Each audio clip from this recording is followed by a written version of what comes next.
सॅटेलाइटने टिपलेले photo आणि हवामान विभागाच्या आकडेवारीनुसार असे दिसून येते की भारताच्या मोठ्या भागात मान्सून रेंगाळला आहे। पावसाची वाढती तूट खरीपाच्या पेरण्या आणि पाणी टंचाईबाबत चिंता वाढवणारी ठरत आहे। अल निनो भारतात मान्सूनची वाट लावणार अशी स्थिती गेल्या काही दिवसापासून निर्माण झाली आहे। मान्सूनच्या आगमनानंतर आकाश ढगांनी व्यापून जाते, पण यावेळी ढग गायब झाले आहेत।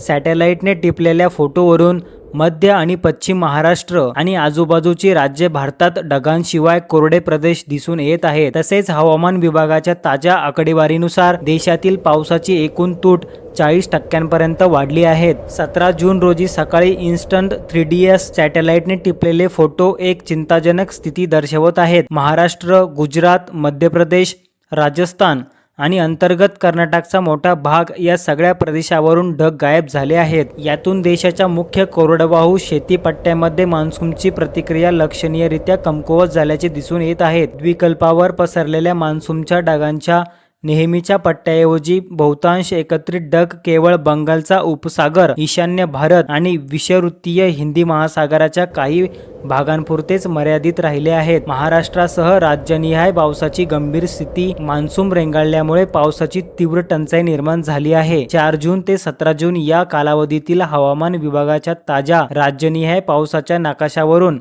असे दिसून येते की भारतात 65.9 मिमी या सरासरी पावसाच्या तुलनेत केवळ 39.7 मिमी पाऊस झाला आहे, ज्यामुळे देशात 40% तूट निर्माण झाली आहे। अनेक प्रमुख राज्यांना पावसाच्या तीव्र टंचाईचा सामना करावा लागत आहे। यात गुजरात 98% तूट, महाराष्ट्र 79% तूट, मेघालय 85% तूट, महाराष्ट्र 79% प्रचंड तूट, झारखंड 66% तूट, छत्तीसगड 65% तूट, याशिवाय कर्नाटक, तेलंगणा, ओडिशा, बिहार आणि आसाममध्येही सरासरीपेक्षा कमी पावसाची नोंद झाली आहे। मान्सून कमकुवत झाल्यामुळे ही परिस्थिती विशेष चिंताजनक आहे, कारण ही राज्ये भारताच्या कृषी क्षेत्राचा अत्यंत महत्त्वाचा भाग आहेत। या राज्यात साधारणपणे जून महिन्यामध्ये खरीपाच्या पेरण्यांचा वेग येतो। अजूनही मान्सून रेंगाळण्याचे कारण काय? हवामान तज्ज्ञांच्या मते वातावरणातील प्रतिकूल आणि मोठ्या प्रमाणावरील बदलामुळे मान्सूनचा वेग मंदावला आहे। अरबी समुद्रातून येणारा बाष्पाचा पुरवठा कमकुवत राहिला असल्याने गेल्या आठवड्याभरात मान्सूनची उत्तरेकडील वाटचाल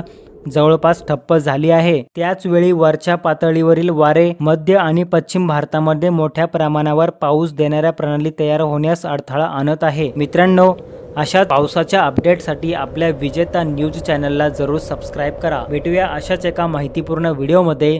तोपर्यंत धन्यवाद।